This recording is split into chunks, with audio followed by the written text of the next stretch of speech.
Thomas Harley, that was a guy he mentioned. That was a guy you sat down with at the Combine. What did you come away with after chatting with him? Well, he's not a very talkative guy, but rest assured he's very confident and he full well knows about his ability. And I asked him, the one question that I asked about, to Thomas was, you're being compared by some of the scouts now to Thomas Chabot. And he quickly pointed out that he had 10 more points at the same age that Thomas Chabot did at the same point. Nice. So he understands, he knows full well that he's got great skating ability, he's got great range, he wants to improve his defensive play. He knows that with his size and his reach, he's going to be able to, perhaps be a good defender, have a long stick and be extremely long.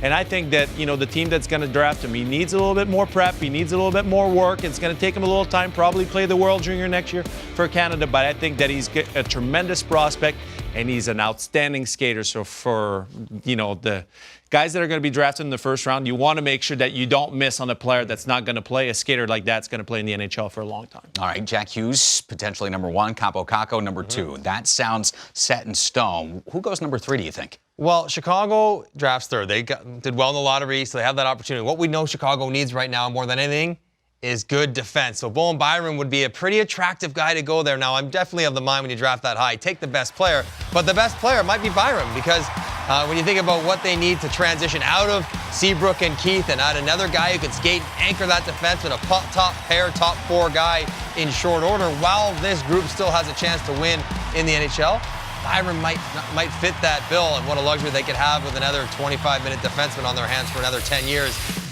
He has the ability. He is good enough to be considered in that 3 slot, and I'm sure Chicago is debating that very fact right now. I agree 100% with Mike that at number 3, you don't take a player for the needs, you take the best player available in the draft. And for the Chicago Blackhawks, the decision they're going to have to make, their Cousins is there, Doc is there, and there's a local kid by the name of Alex Turcotte. Grew up in Chicago. Only 5 Illinois kids have ever been drafted in the first round of the NHL draft.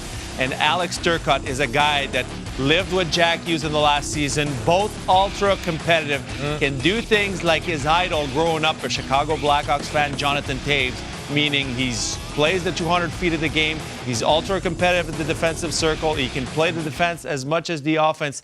And we haven't seen the full Alex Turcotte yet because he suffered mononucleosis this winter, and he was one of the best players at the U18. So I'm curious to see. Hang on, Tag. We can't draft by position. We can't draft by geography and take the hometown kid, can we? Draft with your heart? You just got to take the best player available, but it might be either one of those 2 kids.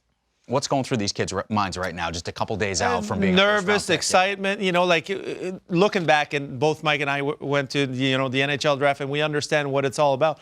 But the nerves that I had was more, where am I going to go? Where is this process going to continue? Because I was excited to find out where the process was going to lead me to, but I knew that from the time that I got drafted, the work only started.